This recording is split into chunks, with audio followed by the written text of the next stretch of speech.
ഇന്ന് നമ്മൾ പോകുന്നത് കൈത്തറിയുടെ സ്വന്തം നാട് എന്നറിയപ്പെടുന്ന ബാലരാമപുരത്തേക്കാണ്. ബാലരാമപുരം ഒറ്റത്തെരുവ് അല്ലെങ്കിൽ സിംഗിൾ സ്ട്രീറ്റ് എന്നറിയപ്പെടുന്ന ആ തെരുവിലേക്കാണ് നമ്മുടെ ഇന്നത്തെ യാത്ര. ബാലരാമപുരത്ത് എത്തുമ്പോൾ ഒരുപാട് ഇടവഴികൾ ഉള്ളതുകൊണ്ട് തന്നെ ഈ ഒരു ഒറ്റത്തെരുവ് എന്ന സ്ട്രീറ്റിലേക്കുള്ള എൻട്രൻസ് കണ്ടുപിടിക്കാനായിട്ട് കുറച്ച് ബുദ്ധിമുട്ടാണ്. അഗസ്ത്യസ്വാമി ക്ഷേത്രം എന്നൊരു ആർച്ച് അവിടെയുണ്ട്. അതിനകത്തൂടെയാണ് നമ്മൾ ഒറ്റത്തെരുവിലേക്ക് പ്രവേശിക്കുന്നത്. ഇവിടെ ഒരുപാട് വസ്ത്രങ്ങൾ വിൽക്കുന്ന കടകൾ നമുക്ക് കാണാനായിട്ട് കഴിയും. ദൂരത്തു നിന്ന് വരെ ആളുകൾ കൈത്തറി വസ്ത്രങ്ങൾ വാങ്ങാനായിട്ട് ഇവിടേക്ക് വരാറുണ്ട്.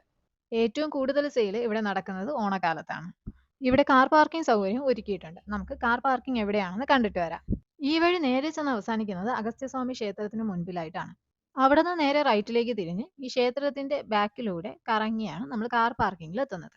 ഇവിടെ 4 പ്രധാന തെരുവുകളുണ്ട്. Single street, double street, Vinayakar street, new street എന്നിവയാണ് ആ 4 തെരുവുകൾ. ഈ 4 തെരുവുകളുടെയും നടുവിലായിട്ടാണ് അഗസ്ത്യസ്വാമി ക്ഷേത്രം സ്ഥിതി ചെയ്യുന്നത്. ഈ 4 സ്ട്രീറ്റിനെയും ഒന്നിച്ച് പറയുന്നതാണ് ഷാലിയാർ തെരുവ്. ഈ പേര് വന്നതിന് ഒരു കാരണമുണ്ട്, അത് നമുക്ക് വഴിയെ പറയാം. നമ്മൾ വന്നത് സിംഗിൾ സ്ട്രീറ്റ് വഴിയാണ്. കാർ പാർക്കിങ്ങിനായിട്ട് പോകുന്നത് ന്യൂ സ്ട്രീറ്റിലേക്കാണ്. അങ്ങനെ നമ്മൾ കാർ പാർക്കിങ്ങിൽ എത്തി.